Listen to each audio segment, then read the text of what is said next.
All right, ladies and gentlemen, well, apparently there is a Concord 2.0 that is going around and making its rounds on social media as people are starting to find out more about this video game called Fairgames. Really not sure what this is about. Apparently, it's one of those heist video games, but it's a heist video game with a DEI twist, something that clearly everybody's asking for, and it looks like this is just going to be Concord essentially rebranded for Sony. Patrick, that's a terrible idea. Sorry.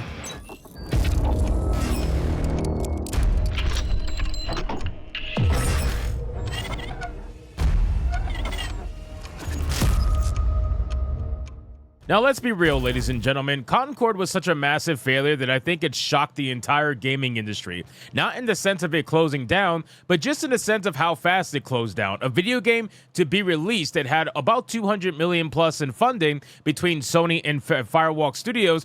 The fact that it closed within 10 days is absolutely insane, even for a game that everybody knew was going to fail from the moment they saw it. Now, with that being said, apparently Sony hasn't learned its lesson because it needs to double down, right? These are ideologically driven companies that need to make sure that you realize that Antifa is the greatest thing since sliced bread. You know what I'm saying? Concord 2.0 Fairgames is Sony's next impending gas failure. So let's get into this article, guys, from SmashJT.com. But of course, before we do, if you are new here, just consider hitting that subscribe button. I would greatly appreciate it, and like the video to push us out into that YouTube algorithm. Now, I see pictures like this, and I'm like, wow. They really didn't learn their lesson, you know? Sony announced a game called Fairgames, developed by Haven Studios. Congrats, Haven Studios. You're the next one that's going to be shut down after Firewalk Studios, promising a fresh, modern take on the heist genre. While the game's creative director, Matthew Leduc... Hold on, timeout. So what is with Sony investing in genres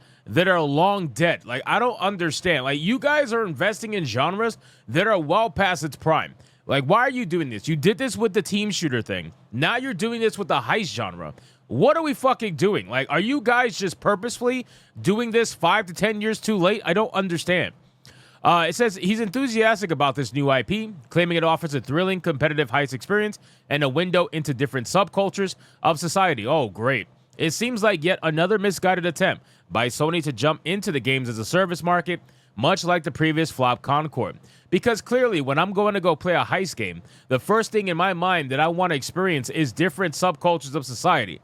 Like, that's what I care about when I'm playing a heist game.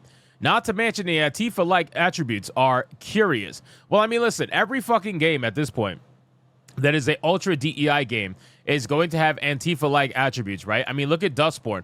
Dustborn is an Antifa. It's not an Antifa-like attribute. It is literally an Antifa simulator. You know what I'm saying? It's one of those games that it's like, okay, it's going to train the next group of young kids who are stupid enough to believe that nonsense. Then it says Fairgames has been marketed as a game where players join an underground movement to rob the ultra-rich, aiming to rebalance the scales in a modern-day Robin Hood style. Oh, we're going with Robin Hood.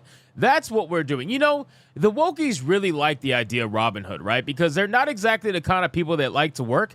You know what I'm saying? Like, they're the kind of people that like to take and take and take and never contribute to society. So they love the idea of Robin Hood, and they try to immortalize it, and they try to essentially make it into this big story of, oh, this is a guy doing things for social justice. Yay. He's robbing from the rich to give to the poor because rich people are bad. That's the message that they try to push with shit like this.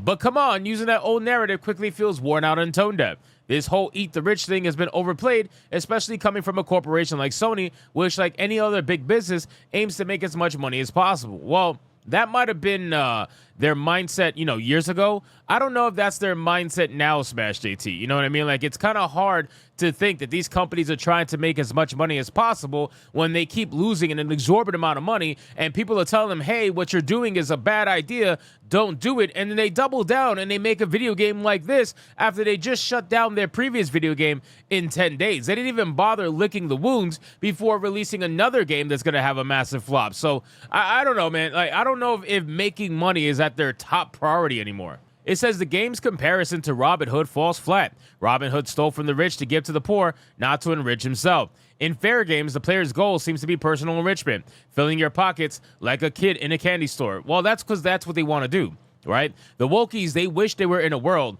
where they could take from the rich and give themselves the money and never have to work for it like the rich did. You know what I'm saying? Or they try to pretend like every single person who's rich is a rich kid that was born into it, and that's not the case. They try to make up every excuse as to why they are failures and why everybody else is successful. But at the end of the day, they can rob rich people all they want. They're going to blow the money and still end up being a failure. Just with a Rolex. You know what I'm saying? Like, that's basically it. You'll be a failure, but you'll have a Rolex because you don't know what to do with the damn money because you never made it in the first place. Then it says that there's a fundamental contradiction in the game's premise that makes it feel more like a disingenuous cash grab than a meaningful commentary on wealth inequality. If we're going to talk about fairness and wealth, let's be clear. There are many billionaires who have amassed their fortunes in far more honorable ways than a gas model rife with microtransactions. And let's not ignore the heavy irony. The game is designed to generate revenue using the very same tactics they pretend to criticize. Now, if they are going to release this game, I sincerely hope it's going to be free to play. I really do. Because if it's not free to play, we are just clearly not trying to pay attention. You know what I mean? Like, they are going to continue to make the same mistakes over and over and over again. And then they're going to try to blame you. They're going to try to blame people they call the chuds. They're going to try to claim people they call the bigots. It is your fault that the game fails. It's not the modern audience's fault. It's your fault. Then it says one of the most glaring issues with Fairgame is its attempt to appeal to the Gen Z audience by employing a cool and edgy aesthetic. The game's trailer is filled with characters sporting exaggerated trendy hairstyles and flashy outfits, clearly aiming for a younger crowd. Now, I've never seen these characters, but I would almost guarantee, again, I haven't seen them, but I would guarantee that there is probably a black person in there with the Killmonger fade. You know what I'm saying? Like, I would guarantee that's probably a thing, whether it's male or female, who really knows, but I guess we'll see eventually in the future. However, judging by the overwhelmingly negative reception on platforms like YouTube, it seems like this strategy is not just me, it isn't seemingly resonating with anyone. The problem here is that these superficial efforts appear to be hip, feel incredibly forced and pandering. That's because it is, right? You're asking people to do things that they're not naturally capable of doing, right? They don't employ these hip words or anything like that. They're not exactly the most hip people, right? These are people trying to pretend to be something that they're not. Instead of creating something genuinely fresh and exciting, Fairgames looks to be just a desperate attempt to chase trends, resulting in a game that feels outdated before it even launches. Gee, that sounds really familiar.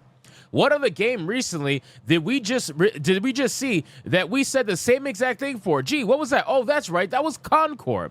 Concord felt outdated before the game even released. Now we're experiencing the same exact thing with a heist game that nobody asked for, right? Nobody asked for this game. It is 5 to 10 years way too late, and yet they're coming out with it now, and it already feels dated before it even releases. So this clearly is just another example of Sony being so out of touch that they are trying to push a game that nobody's going to want to play, nobody asked for, and they're going to have to shut it down, hopefully not within 10 days after releasing. So anyway, guys, thank you so much for watching this video. Hope you did enjoy it. If you did, consider leaving me a subscribe. I would greatly appreciate it. Don't forget to like the video, comment, let me know what you thought, and I'll see you guys on the next one.